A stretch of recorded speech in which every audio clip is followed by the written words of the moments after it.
बचपन से ही इमाम हुसैन को बहुत प्यास लगती थी।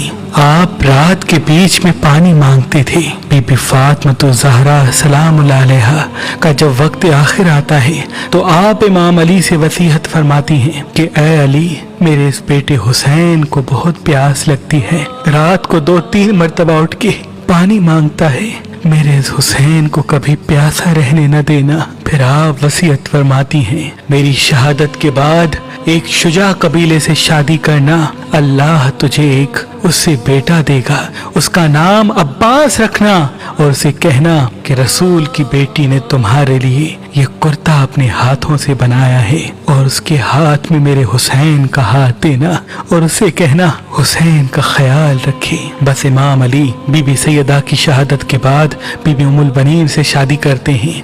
अल्लाह उनसे एक बेटा अता करता है, आप उनका नाम अब्बास रखते हैं। जैसे ही जनाब अब्बास थोड़े से बड़े होते हैं, आप फरमाते हैं, ऐ अब्बास, इस हुसैन की हिफाजत करना और मेरे बेटे हुसैन को बहुत प्यास लगती है। रसूल की बेटी वसीयत करके गई थी कि मेरा हुसैन आधी रात को उठ के पानी मांगता है, अब्बास हुसैन के कदमों में सोना और अगर रात को हुसैन पानी मांगे तो उसे पानी पिलाना।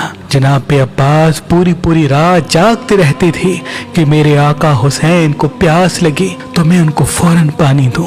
बस दौर ऐसा गुजरता है और गुर्बत ऐसी आ जाती है जब करबला के मैदान में 10 मुहर्रम के दिन वो ही हुसैन प्यासा होता है।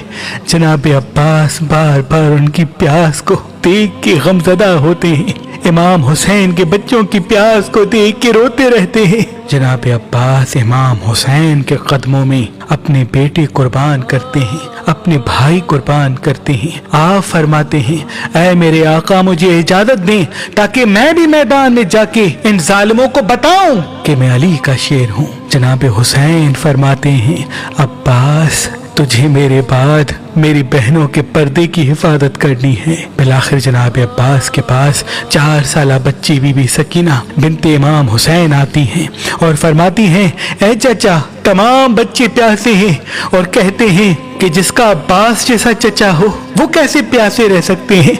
ऐ मेरे चचा, मेरा असगर मर जाएगा, आप नहर से पानी लेके आए। जनाब अब्बास ने बीबी सकीना का माथा चूमा और आप मासूम सकीना को इमाम हुसैन के पास लेके आते हैं। जनाब अब्बास इमाम हुसैन के कदमों पे हाथ रख के फरमाते हैं, ऐ मेरे आका, ये मासूम सकीना मेरे पास आई है और नहर से पानी मांग रही है, मुझे इजाजत दें।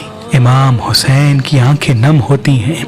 आप फरमाते हैं, ऐ अब्बास, जा उस बहन के पास जिसकी चादर का तो मुहाफिज है, अगर ज़ैनब तुझे इजाजत देती है तो नहर फरात चले जाना। बस जनाब अब्बास बीबी ज़ैनब के खेमे के करीब आके आवाज देते हैं, ऐ मेरी आकाज़ादी, गुलाम आया है। बीबी ज़ैनब जनाब अब्बास की आवाज सुन के कहती हैं, ऐ मेरे भाई, हुक्म करें। जनाब अब्बास फरमाते हैं, ऐ मेरी आकाज़ादी, मैंने जिंदगी में आपसे कुछ नहीं मांगा, आज बच्चों से शर्मसार हूँ।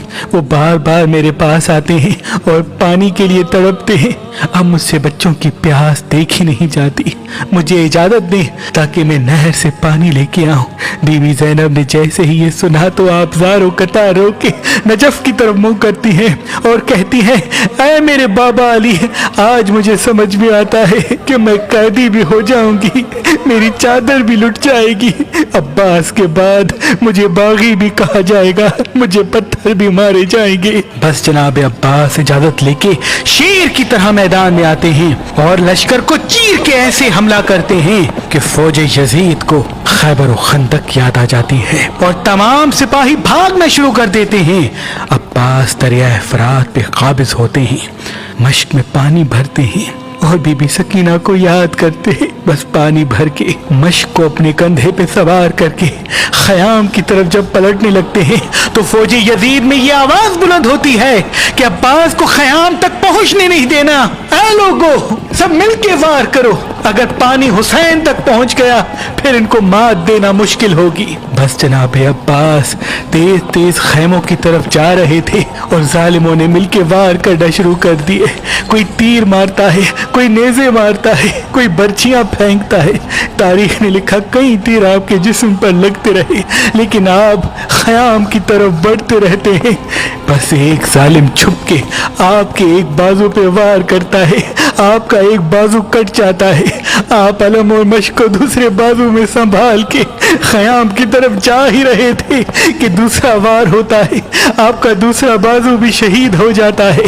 بس آپ مشق کو اپنے دانتوں میں سنبھال کے خیام کی طرف بڑھتے جاتے ہیں اور تیروں کی بارش مسلسل آپ پہ ہوتی رہتی ہے۔ ایک تیر مشق کو لگتا ہے اور مشق کا پانی بہنا شروع کر دیتا ہے، پھر ایک تیر آپ کی آنکھ میں لگتا ہے، آپ کی آنکھ سے خون بہنا شروع ہو جاتا ہے۔ بس آپ یہ چاہتے ہیں کہ آنکھ کا تیر نکالا جائے۔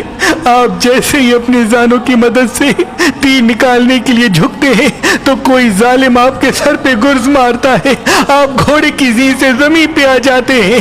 سپاہی سارے ایک ساتھ حملہ کرتے ہیں، جناب عباس کی لاش کو پامال کر دیتے ہیں۔ امام حسین نے جیسے ہی دور سے علم کو گرتے ہوئے دیکھا، آپ دوڑ کے جناب عباس کے پاس پہنچتے اور کہتے ہیں، اے عباس تمہارے بعد میری کمر ٹوٹ گئی۔